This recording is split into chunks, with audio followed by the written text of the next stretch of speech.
জীবনের চাইতে বেশি ভালোবাসে। এই যে এতগুলো মাস ধরে আওয়ামী লীগের নেতা কর্মী সহ বঙ্গবন্ধু প্রেমীরা যে এত জেল জুলুম হত্যাকাণ্ড নিপীড়ন অর্থনৈতিক ভাবে ওনাদের কোমর ভেঙে দেওয়া সব যে সহ্য করছে, কেন করছে?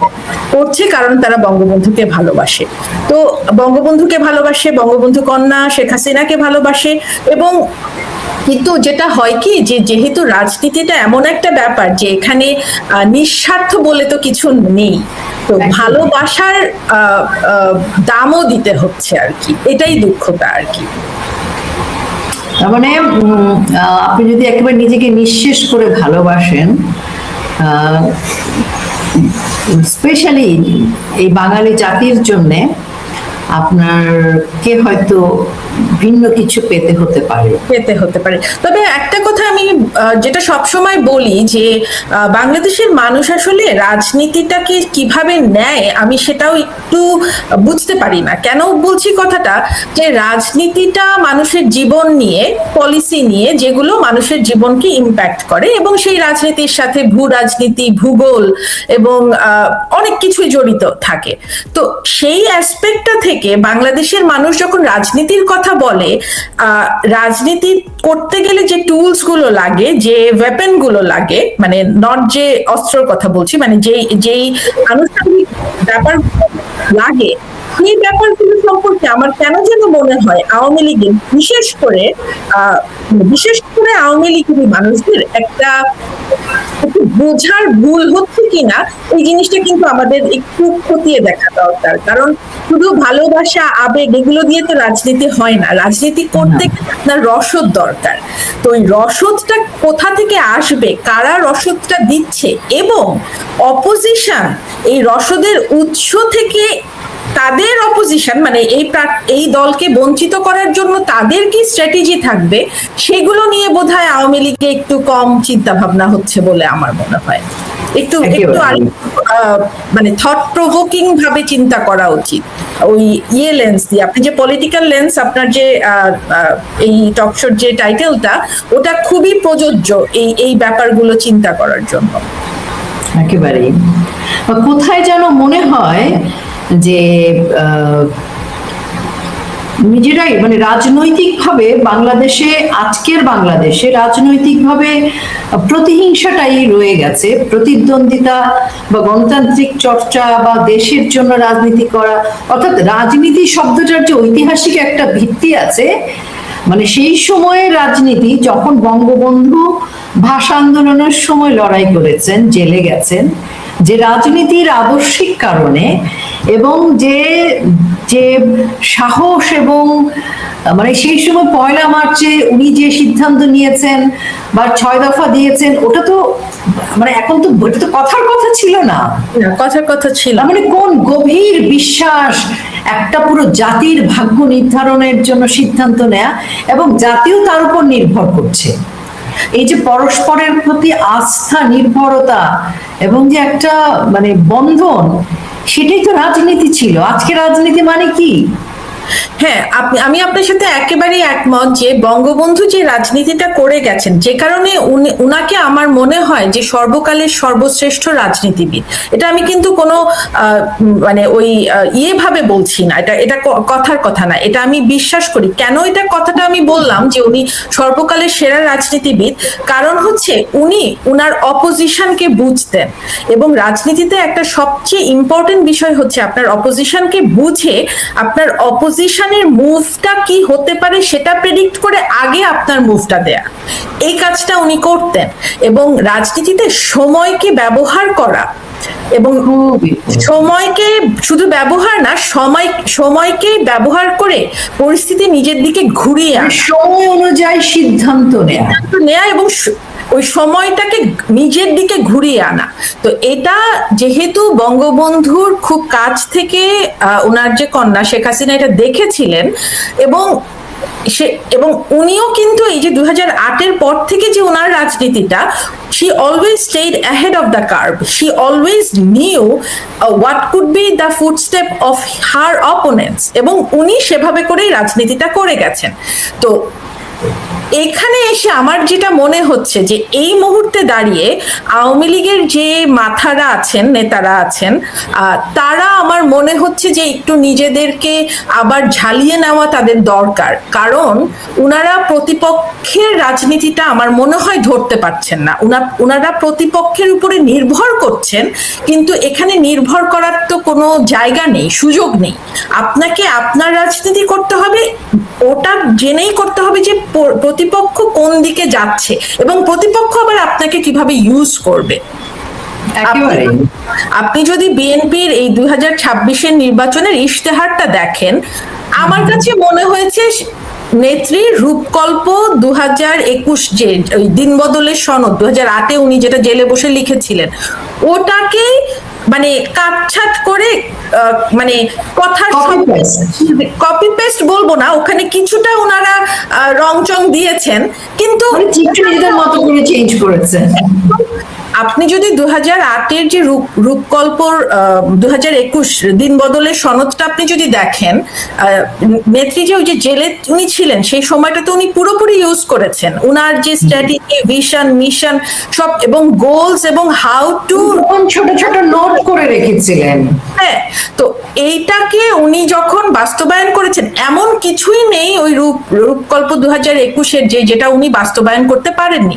অথচ বিএনপি এখন এসে ওটাকেই রেট্রোফিট করার চেষ্টা করছে, কারণ তারা জানে যে এটা হচ্ছে আওয়ামী লীগের, মানে এটা সবাই খুব পছন্দ করেছিল, এটা একটা গ্রহণযোগ্যতা ছিল। তো কিন্তু আপনি 2024-এর ইলেকশনে শেখ হাসিনা যেই দিন মানে উনাদের যে স্মার্ট বাংলাদেশ, এটা ছিল 2024-এর উনাদের ইশতেহার। ওই ইলেকশনে যদিও বিএনপি পার্টিসিপেট করেনি, কিন্তু ওই ইশতেহারটা আমার ভীষণই পছন্দ ছিল। মানে ইট ওয়াজ মানে এত দূরদর্শী এবং বাংলাদেশ, এবং আমার ধারণা ওই ইশতেহারের কারণেই পশ্চিমা বিশ্ব এট দ্য সেম টাইম আমাদের নেইবারিং কান্ট্রিগুলো বাংলাদেশকে খুব ভয় পাওয়া শুরু করলো, যে শেখ হাসিনার হাতে যদি বাংলাদেশ থাকে, এই বাংলাদেশকে উনি বের করে নিয়ে যাবেন। এবং এই প্রতিবেশী দেশগুলোর যে লেভারেজ ছিল বাংলাদেশের উপরে, যেহেতু সেটা ওরা এটা খুব ভালো করে জানতো, এবং যে কারণে আমার ধারণা যে ওটাও একটা ট্রিগার করেছে এই 2024-এর ঘটনাটা ঘটতে। কিন্তু আমি যে কথাটা আসলে বলছিলাম, যে আওয়ামী লীগের এখন উচিত নিজেদেরকে তো ঘুরে দাঁড়াতে হবে, কিন্তু রাজনীতিতে প্রতিপক্ষকে বোঝা, প্রতিপক্ষের মুভগুলোকে আইডেন্টিফাই করা, প্রেডিক্ট করা, এবং ওই প্রেডিক্ট করে ওটার এগেইনস্টে নিজের মুভকে তৈরি করা, এই পুরোটা হচ্ছে 60% অফ রাজনীতি। আপনি নিজেরটা তো আপনি নিজে নিয়ন্ত্রণ করতে পারেন, ওটা আপনি নিয়ন্ত্রণ করতে পারবেন না। সো আপনি যদি স্ট্র্যাটেজিক্যালি ওই বিষয়টাতে মানে মাথা যুক্ত না করেন, if you do not involve your intellect into that, আপনি কিন্তু অলরেডি আপনি পিছিয়ে পড়তে বাধ্য, এবং আমার কারণে সেখানেই আওয়ামী লীগ পিছিয়ে পড়ছে, যে কারণে ঘুরে দাঁড়াতে পারছে না। যেহেতু এই জায়গাটা চলে আসলো, আর আমাদের আজকের যে সাবজেক্ট নির্বাচন পরবর্তী সংকট এবং করণীয়, নির্বাচন পরবর্তী সময়ে সংকট কিন্তু একটা হচ্ছে রাজনৈতিক দল হিসেবে বিএনপির একটা সংকট, বাংলাদেশ আওয়ামী লীগের রাজনৈতিক দল হিসেবে একটা সংকট রয়েছে, এবং বাংলাদেশের একটা বড় সংকট তৈরি হয়েছে। এখন এই সংকটের ক্ষেত্রে রাজনৈতিক দল হিসেবে আওয়ামী লীগের কি করণীয়, আওয়ামী লীগ কি করণীয় সেটা আমি আপনি বলতে পারবো না, কিন্তু আমরা আসলে প্রেক্ষাপটটাকে বিশ্লেষণ করতে চাই। তো সেই ক্ষেত্রে আজকে এখন এই 10 দিনের মতো হয়ে গেল নতুন যেভাবেই বলি না কেন আমরা, যে নতুন সরকার বসেছে, তো ডক্টর ইউনূসের সময় আর এই সময়ের মধ্যে আমি আসলে খুব বেশি আলাদা কিছু দেখতে পাচ্ছি না, দেখতে চাই কিন্তু দেখতে পাচ্ছি না। এই কারণে সংকটটা আমার কাছে মনে হচ্ছে কমেনি, বেড়েছে। আপনি যেটা বললেন যে আপনি আলাদা কিছু দেখছেন না, আমি তো আসলে কিছুই দেখছি না। এটা জাস্ট একজন স্বৈরাচারকে সরিয়ে দিয়ে আরেকজন স্বৈরাচার, এখনো বলবো না, কিন্তু ধরেন মানে ওরকমই আরেকজন স্বেচ্ছাচার বলতে চাই, কারণ হচ্ছে এই যে নির্বাচনটা হয়ে গেল, এটা তো আমি এখনো কিন্তু আওয়ামী লীগকে খুব মানে সংগঠিতভাবে এই কথাটা বলতে শুনছি না যে এই ইলেকশনে আসলে 20% ভোটও পড়েনি। হয়তো কিছু ভোট ওই যে বাধ্য হয়ে মানুষকে জোরপূর্বক যেতে হয়েছে, কিন্তু এই কথাটা তো বলতে হবে যে এই ভোটটার রিপ্রেজেন্টেটিভ ছিল না। এবং যেখানে আওয়ামী লীগ মানে রিপ্রেজেন্ট করে, বলা হয় যে 30-40%, কিন্তু যেরকম ভাবে আমি একটা নিজেও জনমত জরিপের সাথে যুক্ত ছিলাম, তো ওখানে আমি দেখেছি 50-55% মানুষ আসলে আওয়ামী লীগকেই আবার চায়, যে কারণে ওরা বাধ্য হয়েছে আওয়ামী লীগকে নির্বাচন থেকে বাইরে রাখতে। তো মানে সেখানে ভোটটা হয়েছে আসলে 40% মানুষের ভিতরে, সেই 40% মানুষেরও তো 50% ভোট দেয়নি। তো সেখানে আপনি 20% মানুষের ইনভলভমেন্ট নিয়ে যে একটা সরকার এসেছে, তারা তো এমনিতেই ওটার গ্রহণযোগ্যতা নেই। তো এই কথাটাও আওয়ামী লীগের মানুষজনকে বারবার তুলে ধরতে হবে। আমি জানি না হয়তো ওনারা কোনো মধ্যস্থতায় আসতে চাচ্ছেন কিনা, যে জন্য হয়তো ওনারা অ্যাটাক করছেন না ওভাবে, কিন্তু আমার মতে করা উচিত, কারণ আওয়ামী লীগ তো এরকম সমঝোতার রাজনীতি করে না, যে কারণে এটা গণমানুষের দল। এটা শুধু ক্ষমতায় যাওয়ার ব্যাপার না, এটা হচ্ছে মানুষের জীবনকে তারা অন্যভাবে সাজাবে, এই স্বপ্ন, সোনার বাংলা গড়বে, এটাই হচ্ছে আওয়ামী লীগের রাজনীতি হওয়া উচিত। যদি ওই জিনিসটা, আমি কাউকেই চিনি না আওয়ামী লীগের, তো আমি জানি না যে ওই ব্যাপারটা আছে কিনা, কিন্তু আমার কাছে মনে হচ্ছে। আপনার কেন মনে হয়েছে যে আওয়ামী লীগের কোথাও সমঝোতা বিষয়টা মনে হচ্ছে? কারণ আমি কোনো আওয়ামী লীগের নেত্রীদেরকে আজকে মানে হয়তো শেখ হাসিনা 2-1 বার বলেছেন যে আমার ডাকে সাড়া দিয়ে মানুষ যে ভোট কেন্দ্রে যায়নি, সেটার জন্য উনি জনগণকে ধন্যবাদ দিয়েছেন। তো এটা যদি আওয়ামী লীগ সভানেত্রীর পজিশন হয়ে থাকে, তাহলে তো এই বক্তব্যটাকে এক্সট্রাপোলেট করে কিন্তু নেতা নেত্রীদেরকে যে কথাগুলো উনি বলতে পারছেন না সেগুলো নিয়ে ঝাঁপিয়ে পড়া উচিত, কিন্তু আমি তো সেটা দেখছি না। তো নেত্রী যখন বলছেন যে আওয়ামী লীগ সভানেত্রী আর কি, যে মানুষ পার্টিসিপেট করেনি এবং আমার ডাকে সাড়া দিয়েই পার্টিসিপেট করেনি, আওয়ামী লীগের ডাকে সাড়া দিয়ে, সেখানে তো মনে হয় যে আওয়ামী লীগের নেতা নেত্রীদের এটাকে একেবারে অল আউট যাওয়া উচিত ছিল। মানে বাক্যবাণে, যেটাকে রাজনীতি তো কথাটাই এখানে অস্ত্র, তো সেই রকম শানিত অস্ত্র তো আমি দেখছি না। তো এটা একটা।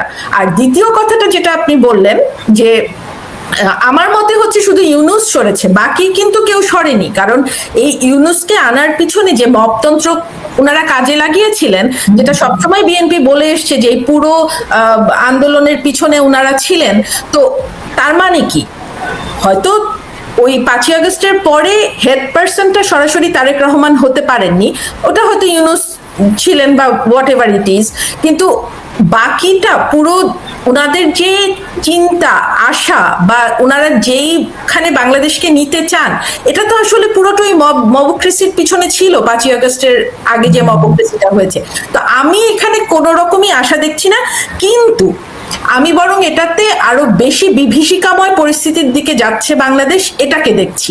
কেন বললাম? কারণ যে আগে আপনি ইউনূসের কোনো সাংবিধানিক বৈধতা নাই বা সংবিধানে অন্তর্বর্তীকালীন, আচ্ছা ঠিক আছে, একটা হয়তো প্রেসিডেন্ট তখন শাহাবুদ্দিন চুপ্পু, উনি একটা মতামত নিয়ে কি বলে ওটা, সুপ্রিম কোর্টের বা অ্যাপিল ডিভিশনের মতামত নিয়ে উনি একটা সরকার গঠনের জন্য আহ্বান করেছিলেন, কিন্তু আমি শিওর যে তখন ওই আহ্বানটার পিছনে এরকম একটা লেংদি 18 মাসের একটা নৈরাজ্যকর অবস্থা হবে এটা উনি জানতেন না।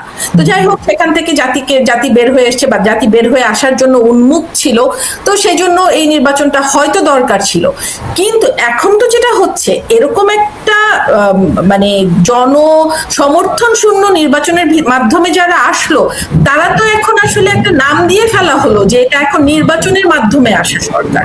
তো আমরা তো পুরো ওই মানে উত্তপ্ত কড়াই থেকে এখন জ্বলন্ত উনুনে গিয়ে পড়লো বাংলাদেশ, যে এখন এরা যাই কিছু করবে সবকিছু কিন্তু নির্বাচনী বৈধতার কারণে বা নির্বাচনের মাধ্যমে আসা সরকার দিয়ে হওয়ার কারণে এই পুরো জিনিসগুলো কিন্তু একটা মানে একদম, এই স্বেচ্ছাচারকে যদি এখন থেকে রোখা না যায়, আওয়ামী লীগ কিন্তু জনগণের দল হিসেবে আর থাকতে পারবে না।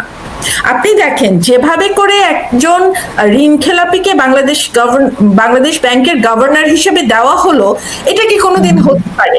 আপনি দেখেন যে তার 85-86 কোটি টাকার লোন, সেটাকে রাতারাতি আবার ওই কিস্তি টিস্তি কি কি করে কি যেন একটা নাম আছে, যে ওটাকে একটা প্রসেস করে ওনাকে আবার মানে তাকে নরমাল করতে চায়, ব্যাস এটাই হচ্ছে বড় কথা। এটাই হচ্ছে কথা। এবং তার হাত দিয়ে এই যে যত বাংলাদেশের যে ব্যবসায়ীরা ঋণ খেলাপিরা আছেন, তাদেরকে এই মানে একটা একটা তাদেরকেও এক ধরনের দায়মুক্তি দিয়ে দেওয়া। কিন্তু এই ঋণগুলো তো কি হচ্ছে, মানে ইউনূস সরকারের আপনি ব্যাপারটা দেখেন যে ওনারা 60,000 কোটি টাকার 60,000 কোটি টাকা ছাপিয়েছেন। এখানে কোনো সংসদ ছিল না, কোনো অনুমোদন নেন, মতো করে ছাপিয়েছেন। ওনারা 2,60,00,000 টাকার এক্সট্রা ঋণ করে গেছেন, যেখানে কোনো উন্নয়ন প্রকল্প হয়নি, কোনো কিছু হয়নি। ওনারা ট্যাক্স কালেক্ট করতে পারেনি। বাংলাদেশের অর্থনীতিটাকে যে ওনারা ধ্বংসের মুখে রেখে গেছেন, সেটার জন্য আপনার যখন একটা শক্তিশালী গভর্নর আসা দরকার ছিল, যে কিনা এই ইউনূসের দুর্নীতিগুলোকে খতিয়ে দেখবে, তা না করে কি করলেন আপনি? একজন ঋণ খেলাপিকে এনে বসিয়ে দিলেন। তো এগুলো তো কথা বলতে হবে। আর এবং অধ্যাদেশগুলো কিন্তু মহামান্য রাষ্ট্রপতি কর্তৃক জ্ঞাত নয়, উনি এগুলোকে অনুমোদন করেননি। তবে একটা কথা, যে কথাটা সত্য যে উনি অনুমোদন করেননি, কিন্তু উনার আবার ওই পুরো এখতিয়ারটাও নাই যে উনি অনুমোদন না করলে যে ওটাকে নিয়ে আগাতে পারবে না কোনো সরকার। কিন্তু কথাটা হচ্ছে ইউনূস সরকারটাই তো বৈধ না। সুতরাং এখানে একমাত্র বৈধ যে ব্যক্তিটা ছিলেন সাংবিধানিকভাবে, ওটা ছিলেন রাষ্ট্রপতি। তো যেখানে সাংবিধানিকভাবে বৈধ একমাত্র ব্যক্তির অজ্ঞাতসারে ওনার অনুমোদন না নিয়ে এগুলো করা হয়েছে, সেগুলো আসলে পরবর্তী যে সংসদ বসতে যাচ্ছে 12ই মার্চ, সেই সংসদে কি আসলে এগুলোকে তোলা উচিত? আমার তো মতে তোলা উচিত না।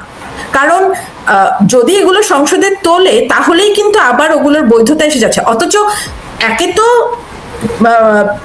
প্রেসিডেন্টের কোন রকম সায় ছিল না ওগুলোতে, উনি জানতেনই না। সাথে আবার সেগুলোকে যদি এখন সংসদে আনা হয়, এটা কিন্তু একেবারে একটা সুইসাইডাল ব্যাপার হবে বাংলাদেশের জন্য। কারণ দায় মুক্তিগুলো যেভাবে করে দেয়া হয়েছে, কত 133টা আদেশের মাধ্যমে, 132টা নির্বাহী অধ্যাদেশের মাধ্যমে তারা করেছে। এবং এগুলোর মধ্যে আসলে খুব ডিটেল কি আছে আমি অতটা জানি না, কিছু কিছু জানি আর কি। তো এটা তো পুরো ফার্সিক্যাল, এবং এই ফার্সিক্যাল ঘটনাটা যাতে না ঘটে, মানে 75-এর পরবর্তী 15ই আগস্ট 75-এর পরবর্তীতে যেভাবে করে একটার পর একটা এরকম নির্বাহী আদেশ খন্দকার মোশতাকের সরকার, সেগুলোকে আবার জিয়াউর রহমান যেগুলোকে বৈধতা দিয়েছেন, তো যে ঘটনা আমার কাছে মনে হচ্ছে ওটা কিছুই না। এখন যেটা আসতে যাচ্ছে আমি দেখতে পাচ্ছি, এটা কিছুই না ওটার সামনে। তো যে কারণে আমি বলছি যে বাংলাদেশ কিন্তু ওই উত্তপ্ত কড়াই থেকে গিয়ে একেবারে জ্বলন্ত উনুনে পড়েছে। আর তার মধ্যে তবে একটা আমি ভালো মুভ বলতে পারি, বিএনপি যেটা করেছে, যে কোনো রকম সুযোগ না দিয়ে বাংলাদেশ ব্যাংকের গভর্নরকে যে তারা একেবারে হঠাৎ করে সরিয়ে দিল, যাতে করে ওই 9/6 যা করেছে, 9/6 খুব সামান্য একটা শব্দ, কিন্তু যে ডিজাস্ট্রাস কাণ্ডটা এই আহসান এইচ মঞ্জুর ওনার আন্ডারে যে হয়েছে, ওই কাজগুলোকে যে ধামাচাপা দেওয়ার সুযোগ দেওয়া হয়নি, একেবারে অ্যাব্রাপ্ট। যদিও এটা নিয়ে অনেক সমালোচনা হচ্ছে, মাহফুজ আনাম দেখলাম খুব দীর্ঘ একটা সাক্ষাৎকার দিয়েছেন যে কেন এটা করা হলো, ওই যে স্বচ্ছ নিরপেক্ষ আন্তর্জাতিক মানের কি কি যেন মেনে এটা করা হয়নি বলে ওনারা বলছেন। তো উনাদের আহাজারি দেখে মনে হলো আর কি যে হয়তো এই কাজটা বিএনপি ভালোই করেছে। আমি আবার একটা কাজ করি আর কি, যত বড় হাসি ইনাদের কিছু কিছু মানুষের, ততই আমি বুঝি যে এটা ততটা ওনাদের আতে ঘা লেগেছে। তো এই মাহফুজ আনামের যত বড় হাসি দেখলাম, বা ডক্টর ইউনূসও যখন যমুনা থেকে চলে যাচ্ছিলেন তখনও ওনার যে হাসিটা দেখলাম, ওগুলো থেকে মনে হচ্ছে যে কিছু কিছু ক্ষেত্রে হয়তো ওনাদের পিঠে ছুরি, মানে ওনারা আক্রান্ত হতে যাচ্ছেন আর কি। তো ইট কুড বি, ওইটাকে আমি একটা পজিটিভ দিক দেখছি, যে ওনারা হয়তো নিজেদের পিঠ বাঁচিয়ে যাওয়ার জন্য যে প্রক্রিয়াটা করে যেতে চেয়েছিলেন, সেই সুযোগটা ওনারা পাননি। এটা আমি একটা দেখছি আর কি। তাহলে আমরা এখন যেখানে দাঁড়ানো, আপনার কথা মতো মানে যেহেতু এটা আপনার ওপিনিয়ন, আমিও প্রশ্ন করতে চাই সে কারণে, সেটি হচ্ছে যে এই মুহূর্তে বাংলাদেশ আওয়ামী লীগের, যেমন কেউ কেউ বলে, আমাদেরকে দর্শকরাও অনেক সময় প্রশ্ন পাঠান, মন্তব্য করেন যে যেহেতু 60 থেকে 70% মানুষ আওয়ামী লীগের পক্ষে দাঁড়িয়েছে, গণভোটকে প্রত্যাখ্যান করেছে, নির্বাচনকে বর্জন করেছে, তাহলে আওয়ামী লীগের লোকজন কেন নামছে না, কেন জনগণকে সাথে নিয়ে আবার আন্দোলন করছে না? এটা কি বাস্তবসম্মত? মানে এখনই কি সময়? আমার মতে বাস্তবসম্মত না। এখন আপনাকে কথার খেলাই খেলে যেতে হবে, খেলা বলবো না, মানে আপনাকে কথার রাজনীতিটাই করতে হবে, কারণ কথা এখানে খুব ইম্পর্টেন্ট। আর একদম। যেটা আমি বলি যে ন্যারেটিভ দাঁড় করানো, ন্যারেটিভ সৃষ্টি করা না, আপনার যে বক্তব্যটা, মানে আপনি যেটাকে দেখছেন সেটাকে আপনার পার্সপেক্টিভ দিয়ে, আপনার লেন্স দিয়ে যাতে আপনার সমর্থকরা দেখতে পায়, এই ব্যাপারটাকে এখন দাঁড় করাতে হবে।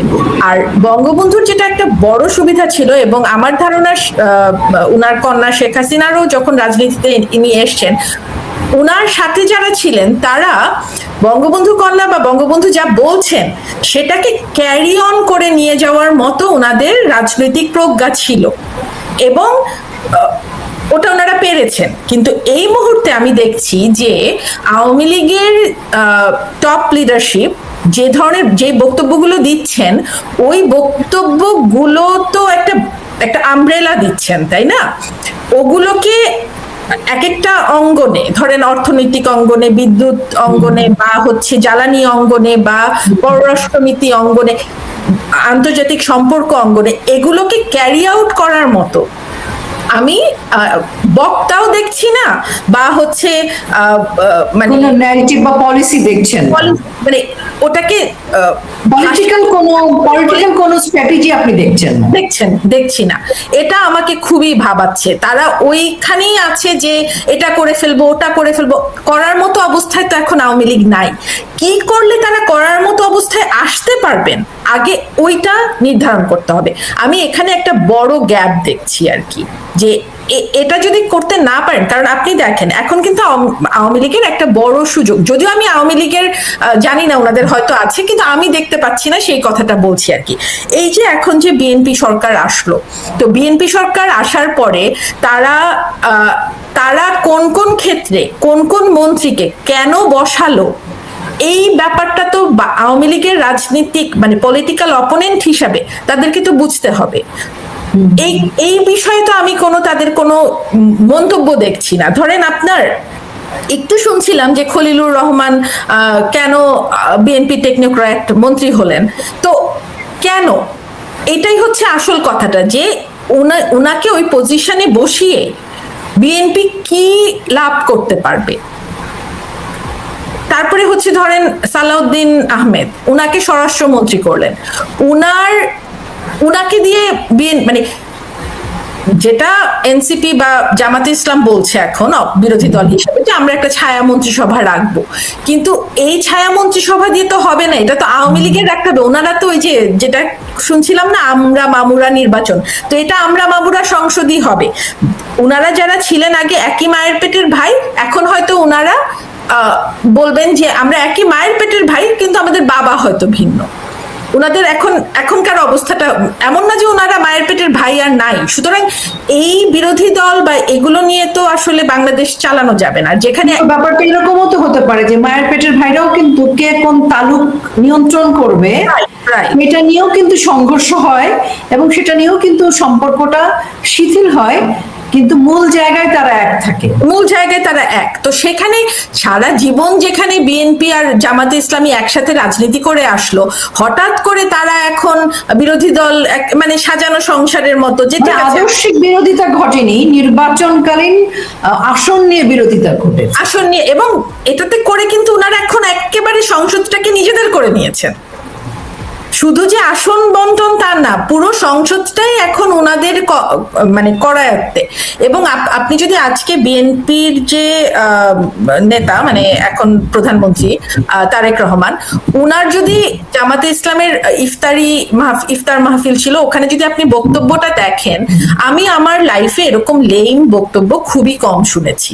মানে ওই যে মানে যেটাকে আমি বলি রাজনীতির টুল হচ্ছে কথা, আপনাকে কথা দিয়ে মানুষের কাছে আপনার ন্যারেটিভ পৌঁছে দিতে হবে, কিন্তু ওনারা যে করেন যে একটা মানে ফাঁপা খালি কতগুলো ওয়ার্ড স্মিথিং, যে একটার পরে একটা শব্দ বসিয়ে আপনি শুনবেন, আপনার তারপরে মনে হবে যে এটা কি শুনলাম আমি।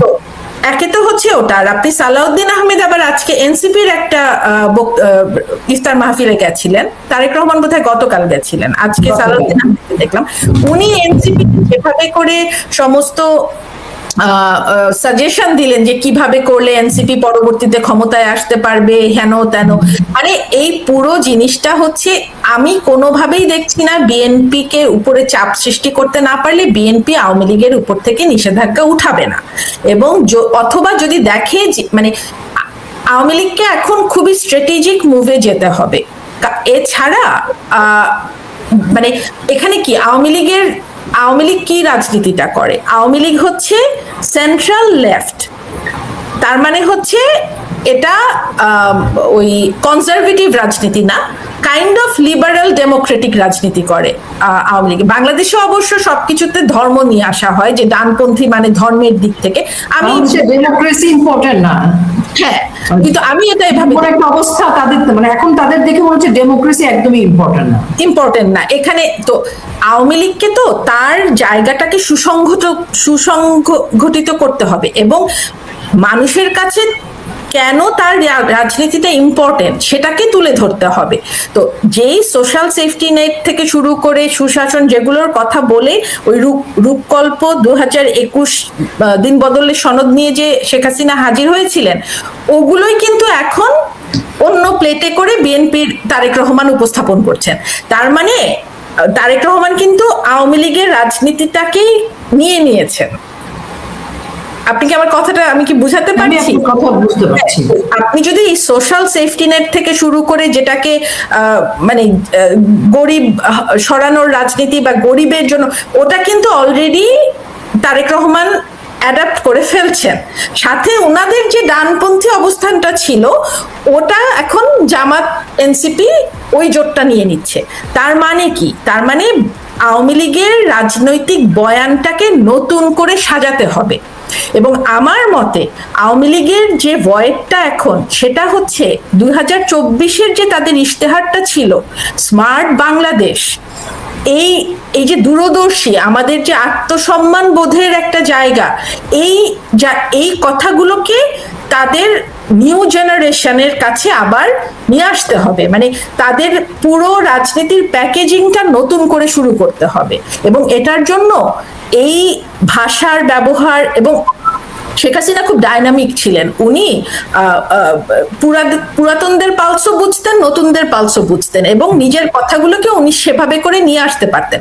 তো উনি তো আছেন, কিন্তু উনার কথাগুলোকে কাজে মানে ছড়িয়ে দেওয়ার জন্য, প্রচার করার জন্য যে ধরনের মাথা দরকার বা যে ধরনের বক্তা দরকার, আমি সেইটারই খুব ভয়েড দেখতে পাচ্ছি। এমন না যে আওয়ামী লীগের রাজনীতির জায়গাটা যে পূরণ হচ্ছে তা না, কিন্তু আমি বলছি আওয়ামী লীগের রাজনীতির যে জায়গাটা মানে যেটা তাদের কথাগুলো ছিল সেটা অলরেডি অ্যাডাপ্ট করে ফেলছে বিএনপি। সুতরাং মানে আওয়ামী লীগকে নতুন কিছু নিয়ে নতুন ভাবে জনগণকে মুগ্ধ করতে হবে, আসতে হবে, কিন্তু জনগণ আওয়ামী লীগের কথা শুনছে বা তৈরি হয়ে আছে, যারা ভোট বর্জন করেছে, তার মানে সেই জনগণকে সাথে নিয়েও যদি আন্দোলন করতে হয়, আপনার কথা অনুযায়ী তাদেরকে নতুন কিছু দিতে হবে, এবং নতুন কিছু এমন ভাবে দিতে হবে যেটা তাদের মননে মগজে রেজোনেট করে। ওইখানে এই বঙ্গবন্ধুর যে ক্যারিশমাটা ছিল, উনি যে কথাগুলো বলতেন ওগুলো মানুষের হৃদয়ে মগজে একদম আটকে যেত, এবং তারা ওখান থেকে একটা স্বাধীনতার জায়গাও থাকতো যে আমি আমার মতো করে কথাগুলো বলতে পারি, যে কাজটা এখন কিন্তু আমি দেখছি শেখ হাসিনা করছেন তার বিভিন্ন গ্রুপে বা যেখানেই উনি বলছেন।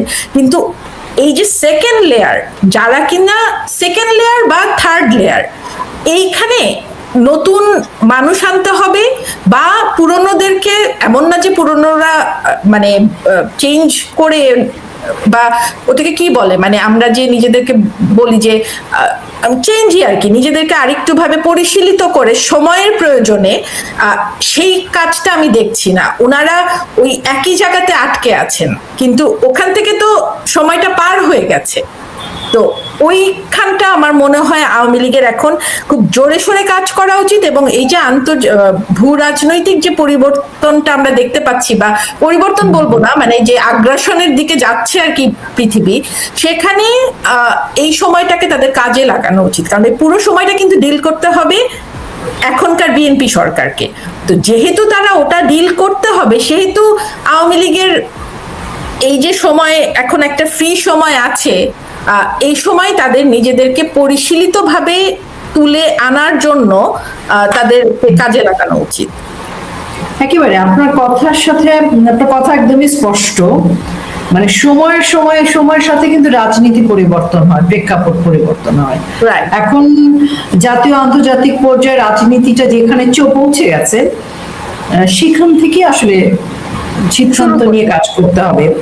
এখন আর এরকম নেই যে 2 লক্ষ মানুষ নেমে গিয়ে রাস্তাঘাট বন্ধ করে দিলেই সবকিছু ঠিক হয়ে যাবে, ব্যাপারটা সেটা নয়। ওটা লাস্ট, যেটা যে শিক্ষা প্রতিমন্ত্রী নাকি শিক্ষামন্ত্রী যিনি ছিলেন আগে, নওফেল, পুরো নামটা মনে আসছে না, নওফেল হাসান চৌধুরী নওফেল, উনি কিন্তু একটা কথা খুব বলেছিলেন যে যেভাবে করে আমাদেরকে ক্ষমতা থেকে হটানো হয়েছে, যে প্রথমে সোশ্যাল মিডিয়াতে মানুষের মুখে বা এভাবে আমাদের সম্পর্কে মন বিষিয়ে তোলা হয়েছে, এবং তার মানে বিষিয়ে তোলাও ভাবে বলেনি, তা আমার শব্দ বললাম, কিন্তু তারপরে ওরা মাঠে নেমেছে। এখন আওয়ামী লীগ তো কখনো মিথ্যা রাজনীতি করতে পারেনি, এটা করতে পারবেও না, এবং যে কারণে ধরেন আমরা যারা রাজনীতিকে একটু স্বচ্ছভাবে দেখতে চাই, তাদের যাওয়ার আর কোনো জায়গা নেই। আমাদেরকে আমাদের জায়গাটা আওয়ামী লীগকে রাখতে হবে।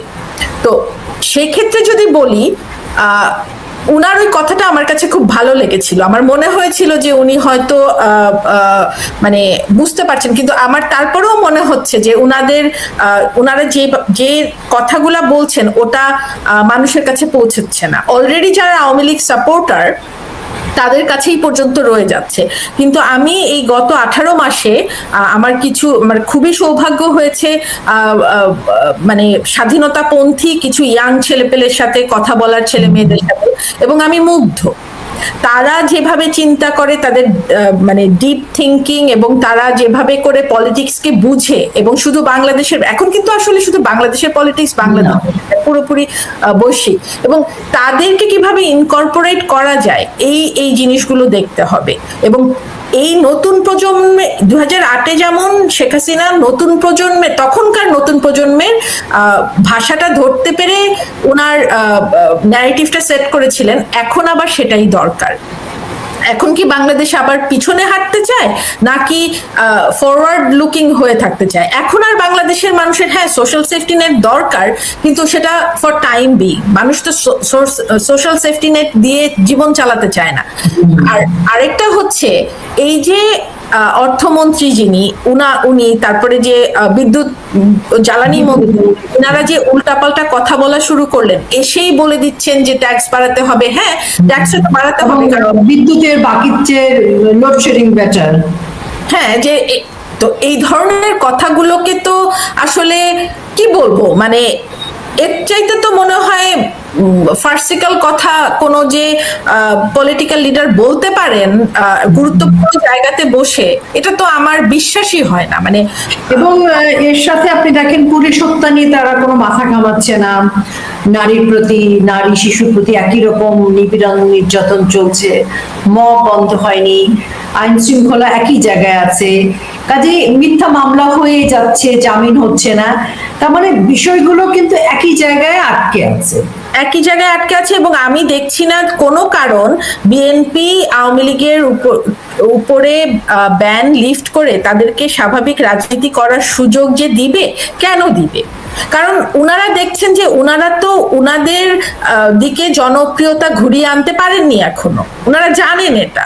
মানে যারা ভোট চুরি, মানে ওনারা জানেন ওনারা কত পার্সেন্ট ভোট পেয়েছেন, আর কেউ না জানুক ওনারা জানেন, জামাত জানে। মানে আওয়ামী লীগকে নিয়ে সেই ভয়টা তাদের থেকেই যাচ্ছে, হয়তো তাদের থেকেই যাচ্ছে। সুতরাং আওয়ামী লীগ কিভাবে কোনটা তাদের প্রেসার পয়েন্ট, ওই প্রেসার পয়েন্টটা খুঁজে বের করে তাদের উপরে প্রেসার তৈরি করতে না পারলে আমি তো দেখি না যে কেন এটা হবে, কেন তাদেরকে আবার রাজনীতিতে আসার সুযোগ করে দিবে, রাস্তা খুলে দিবে বিএনপি। এটা এমনকি আমরা নাহিদ, সার্জিস সহ বেশ কিছু এনসিপি সহ ইনকিলাব মঞ্চের ছেলেপেলেদেরকে কিন্তু সরাসরি রাষ্ট্রের বিরুদ্ধে হুমকি দিতে দেখছি, সরাসরি হুমকি, যেটা রাষ্ট্রদ্রোহিতা এবং মানে পুলিশ হত্যার ব্যাপারে, বিচারের ব্যাপারে এই যে হুমকিগুলো দিচ্ছে, এই যে সশস্ত্র হবার যে ইঙ্গিতগুলো তাদের কাছ থেকে পাওয়া যাচ্ছে, যেটা আমরা জুলাইতে দেখেছি, জুলাই 5 আগস্ট পরবর্তী সময় দেখেছি, তাদের তো যে কোনো সময় অ্যারেস্ট করার কথা, কিন্তু এদের কাউকে অ্যারেস্ট করছে না, যেমনটা ইউনুসও করেনি। এটা তো করবে না, কারণ হচ্ছে ইউনুস যে পলিসিটা ফলো করেছিল যে আপনি সেই গ্রিক রাজনীতির অবস্থায় এখন আছে। গ্রিসের সময় যে একটা সোকল ডেমোক্রেসি ছিল, তখন কি সোকল বলবো না, ওটা ওদের ডেমোক্রেসি তখন ওরকমই ছিল, যে আমি যেটা চাই সেটাকে আমি জনগণের কাছে নিয়ে গেলাম, বা যে তারপরে ওখানে যে কয়জন জড়ো হলো তারা বললো যে হ্যাঁ আমি এটা চাই, এটার পক্ষে আছি, তারপরে ওটা দিয়েই বলে দিল যে হ্যাঁ ওখানে 10 জন মানুষ এসেছিল, একজনও ওখানে প্রোটেস্ট করা নেই, কোনো প্রোটেস্ট দেখা যায়নি, এটাকেই তখন তারা আইন করে ফেললো। তো এখন ঘটনাটা তো ওরকমই, যে হয়তো বিএনপি একবার বলেছিল পুলিশ হত্যার বিচার হবে, তারপরে তারা ওই নাহিদ বা আরো যাদেরকে দিয়ে উত্তপ্ত কথা বলাই নিল যে না এটার বিচার হওয়া যাবে না, এটার বিচার, তো তারপরে বললো যে না এটা তো জনদাবিতে আমরা এটা মেনে নিলাম। তো একই ওই মবক্রেসি ফর্মুলাটাই ওনারা কিন্তু এখানে প্লে করবেন, অন্য কিছু ওনারা প্লে করবেন না, কারণ ওনারা দেখেছেন যে এটা ইউনুস খুব কার্যকরভাবে কাজে লাগিয়েছে এবং এটার বিরোধিতা তো কোথাও থেকে আসেনি। আওয়ামী লীগ কিভাবে মানে এই চাপ সৃষ্টি করাটা বা প্রেশার সৃষ্টি না করলে, মানে এটা কিন্তু বাংলাদেশের ভবিষ্যৎ খুব অন্ধকার। আপনার যে কারণে আমি কথাটা বলছি, যে আপনি জিজ্ঞেস করতে পারেন আমাকে যে আওয়ামী লীগ রাজনীতিতে না থাকলে কি হবে। এখন তো এতগুলো দল আছে, অনেক দল, তাই না? তো তাহলে আওয়ামী লীগ যদি রাজনীতিতে, বাংলাদেশের রাজনীতিতে ইররিলেভেন্ট হয়ে যায়, তাহলে ক্ষতিটা কি হবে? নাই তো থাকতে পারে এতগুলো কতগুলো নিবন্ধিত পার্টি, এখানে আরেকটা পার্টি যদি না থাকে তাহলে কি হবে? কিন্তু এখানে এটার কোনো সুযোগ নেই আমাদের, কারণ আমি যে কথাটা বললাম এটা কিন্তু খুব মারাত্মক একটা কথা বলেছি আমি, কারণ যদি আরো 1-2 টার্ম আওয়ামী লীগকে এরকম বাইরে রাখে, একটা সময় কিন্তু মানে এই শূন্যতা থাকে না, কোনো না কোনো ভাবে শূন্যতা মানে মানে ভরাট হয়ে যায়, রিপ্লেস হয়ে যায়। কিন্তু আওয়ামী লীগের বাংলাদেশের রাজনীতিতে না থাকাটা we can't afford it as people of Bangladesh, as residents of, মানে আমরা যারা আমরা এক্সপেট্রিয়েট, মানে বাঙালির পরিচয়, অস্তিত্ব, আদর্শিক জায়গা, সেখানে তো আওয়ামী লীগকে বাদ দিয়ে এটা কোনোভাবে তাহলে বাংলাদেশ থাকে না। আওয়ামী লীগকে এখন এই ইয়েটা রিস্কটা বুঝতে হবে, যে কারণে আমি কথাটা বারবার বলছি, আমি কিন্তু একই কথা রিপিট করছি এখানে, কারণ আওয়ামী লীগের দরকার বাংলাদেশের রাজনীতিতে, কারণ আওয়ামী লীগ সবসময় যারা বাংলাদেশের না মানে সুবিধা, মানে যারা বাংলাদেশের সুবিধা বঞ্চিত তাদের জন্যও আওয়ামী লীগ একটা দিক নির্দেশনা দিত, একটা আশার জায়গা দেখাতো, যে নিজেদের একটা আত্মসম্মানের বোধের একটা জায়গা ছিল। তো এই যে দলটা, এরকম কোন দল কিন্তু বাংলাদেশে নাই আওয়ামী লীগ ছাড়া। গণমানুষের দল তো একটা কথা, কিন্তু যে কারণে আওয়ামী লীগের পক্ষে কথা বলতে গেলেই কিন্তু, মানে আওয়ামী লীগের পক্ষে যে কথা বলে তাকে আওয়ামী লীগই হতে হয়, মানে আওয়ামী লীগ যেই আঙ্গিকগুলো নিয়ে কথা বলে, যেগুলো হচ্ছে তাদের মূল প্রচারের মানে মূল বক্তব্য, ওটা শুধু আওয়ামী লীগই বলে, বাকিরা কেউ বলে না। এই আওয়ামী লীগকে বাংলাদেশের রাজনীতিতে ইররিলেভেন্ট হতে দেওয়া যাবে না, কিন্তু অন্যরা করতে চাইবে। তো যেহেতু করতে চাইবে, তাদের প্রথম টার্গেট অ্যাকচুয়ালি, রাইট, কারণ হচ্ছে ওনারা শুধু ভোটের ক্যালকুলেশনই বুঝে, কারণ ওনারা বুঝেন গদির রাজনীতি, আর আওয়ামী লীগ বুঝে মানুষের জীবনের মানোন্নয়নের রাজনীতি। তো এই কারণে আমি কথাটা বারবারই বলছি যে আওয়ামী লীগ বাংলাদেশে আছে, আওয়ামী লীগের মতাদর্শের মানুষ বাংলাদেশে আছে, তারা বাংলাদেশে তার আওয়ামী লীগকে আবার চায়ও, কিন্তু প্রশ্নটা হচ্ছে কি করলে এই যে একটা ঝামেলার ভিতরে পড়ে গেছে আওয়ামী লীগ, যে তাদের এই নির্বাহী আদেশটা থেকে মুক্তি পেতে হবে, না হলে তো মাঠে রাজনীতি করতে পারবে না। এই যে একজনের কথা শুনছিলাম, আমি ঠিক জানি না ডেজিগনেশনটা কি, উনি বলছিলেন যে সন্ত্রাস দমন আইনে তো বাংলাদেশে আওয়ামী লীগের রাজনীতি নিষিদ্ধ করা হয়েছে, তো এখানে আওয়ামী লীগের কথা যে বলবে ইভেন সোশ্যাল মিডিয়াতে তাকেও ব্যান করা হবে, তাকেও বন্দি করা হবে, মানে জেলে ঢোকানো হবে, এরকম উনি বলছিলেন। তো মানে পরবর্তীতে প্রশ্নটা করা হলো ওনাকে যে তাহলে আওয়ামী লীগ এখন কি করতে পারে, তখন উনি বললেন আওয়ামী লীগ কি করবে আমি তো জানি না, হয়তো তারা কোর্টে মামলা করতে পারে, রিট পিটিশন করতে পারে, না কি করবে সেটা আওয়ামী লীগকে দেখতে হবে। তো প্রশ্নটা ওইখানে, ওই জায়গাতে না গিয়ে এখন নেগোসিয়েশনে বিএনপি যাবে না, কারণ আমি অ্যাটলিস্ট কোনো কারণ দেখি না আওয়ামী লীগের। আমি যদি আওয়ামী লীগের একজন নীতি নির্ধারক হতাম, আমি দেখতাম যে ওকে রাজনীতিতে নিয়ে আসা মানে আমার পায়ে কুড়াল মারা, আমি কেন শুধু শুধু করতে যাব। তো আমি ওটাতে আমরা বুঝতে পারছি, আমরা একেবারে শেষের দিকে চলে এসেছি। একদম শেষ যে প্রশ্নটা করতে চাই, হয়তো এটা প্রশ্ন না, আপনার মানে একদম ছোট্ট করে যদি বলেন 1 মিনিটে খুব ভালো হয়। সেটা হচ্ছে যে তাহলে আওয়ামী লীগের জন্য তো আমার মনে হয় যে 2024 5ই আগস্টের পরের যে 17 মাস, সেই সময় চাইতেও এখন সংকট বা চ্যালেঞ্জ ঝুঁকিটা অনেক বেশি, আরো বেড়ে গেছে, দায়িত্ব বেড়ে গেছে, ঝুঁকিও বেড়ে গেছে। এবং যেটা বললাম যে এখন তো একটা তথাকথিত নির্বাচনই হোক, বাট একটা সাংবিধানিক সরকার এখন, তো সেই সরকারের উপরে কিভাবে চাপ দিবে সেটা তো একটা আছে। তবে সুখবরটা দিয়ে, মানে সুখবর বলবো না, একটা ভালো আঙ্গিক দিয়েই এই এপিসোডটা শেষ করি আর কি, যে আন্তর্জাতিক অঙ্গনে যেরকম আনরেস্ট দেখা যাচ্ছে, এই পুরো ব্যাপারটা কিন্তু বিএনপির খুবই বিপক্ষে যাচ্ছে।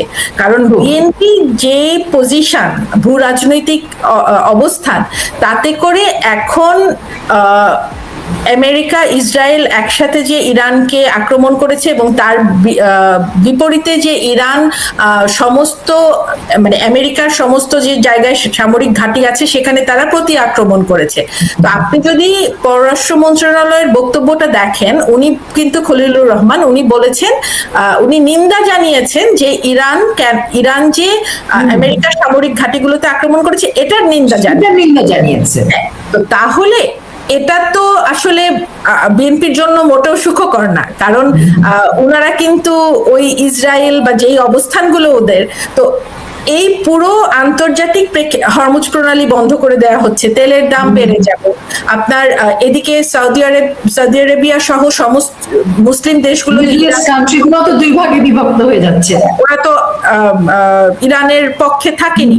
তো এই যে সামগ্রিক পরিস্থিতিটা, এই পরিস্থিতিটা আওয়ামী লীগের খুবই অনুকূলে। তো এটাকে আওয়ামী লীগের পুরোপুরি কাজে লাগানো উচিত, এবং আমার ধারণা আওয়ামী লীগ এটা ভালোভাবেই কাজে লাগাতে পারবে। শুধুমাত্র যেটা বললাম যে কোন ন্যারেটিভটা বললে তাদের জনগণের, তাদের সমর্থকদেরকে উজ্জীবিত করবে, ওটা তাদেরকে বের করতে হবে, এবং দেওয়ার মানুষগুলোকে খুঁজে বের করতে হবে। মানে আপনার কথা হচ্ছে আওয়ামী লীগের এই মুহূর্তে ন্যারেটিভটা যেমন চমকপ্রদ হতে হবে, তেমনি ন্যারেটিভটা কার মাধ্যমে যাচ্ছে সেটাও অনেক উল্লেখযোগ্য একটি বিষয়। দুটোই খুব জটিল, দুটোই আওয়ামী লীগের জন্য আমার মনে হয় আপনি যেভাবে শেষ করলেন এটা এমন কোনো কঠিন বিষয় না, কারণ যত দীর্ঘ সময়ের রাজনৈতিক প্রাজ্ঞতা আওয়ামী লীগের, সেখানে ন্যারেটিভ তৈরি করা এবং আওয়ামী লীগের হাত ধরেই কিন্তু নেতৃত্ব তৈরি হয়েছে সময়। শুধু একটা কথা শেষে অ্যাড করি, ভূ রাজনৈতিক পরিবেশটা যেখানে এসে ঠেকেছে, এটা আওয়ামী লীগের জন্য খুবই অনুকূলে, এবং এটাতে আওয়ামী লীগের যে মানে ভূ রাজনৈতিক পজিশনটা অ্যাজ আ পলিটিক্যাল পার্টি, সেটাতে বোধহয় একটু ঢেলে সাজানোর মতো তাদের একটা সুযোগ এসেছে। এটাকে আওয়ামী লীগের কাজে লাগানো উচিত। আমি এই কথাটা বলতে চাচ্ছিলাম আর কি, যে এটাকে শুধু বক্তব্য না, এটাকে কাজেও লাগাতে পারে, কাজে লাগাতে হবে। একেবারেই মিলেই গেল আমাদের কথা। যাই হোক, আমার ধারণা দর্শক যারা আমাদের সাথে এতক্ষণ যুক্ত ছিলেন বা পরবর্তীতে দেখে নেবেন, আজকের এই অনুষ্ঠানটি তাদের জন্য কাজে লাগবে, কারণ এই প্রশ্নগুলো খুব আসছিল যে কি হতে যাচ্ছে, কি করতে যাচ্ছে, নতুন কি হবে, ন্যারেটিভটা কি হবে, কেমন করে, চ্যালেঞ্জটা কতটুকু। কাজে এই প্রশ্নগুলো গত 10 দিন ধরে কিন্তু আমাদের বাক্সে ঘুরছিল। তো আমার মনে হয় যে এর মধ্য দিয়ে, আজকের আপনার কথার মধ্য দিয়ে দর্শকরা এক ধরনের একটা ছোটখাটো একটা অ্যান্সার বা একটা তো ন্যারেটিভ পেয়েই গেল।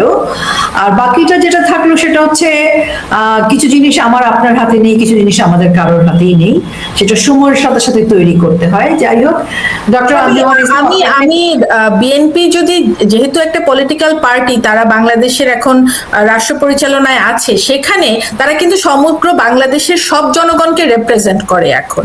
তো সেই হিসাবে আমি বলতে চাই, এই যে নির্বিচারে জেল হত্যা হচ্ছে, নির্বিচারে মামলা হচ্ছে, নির্বিচারে মানে যে ধর্ষণ হচ্ছে, যা যা ধরনের সামাজিক মানে মানুষের উপরে যে জুলুমগুলো হচ্ছে, এগুলোর দিকে তাদের দৃষ্টি দেওয়া উচিত। এবং যে সমস্ত মানুষ নির্বিচারে মানে অ্যাট্রসিটির সম্মুখীন হচ্ছে, সেখান থেকে আসলে বাংলাদেশকে তাদের মুক্তি দেওয়ার জন্য জরুরি ভিত্তিতে পদক্ষেপ নেওয়া উচিত। যথার্থই।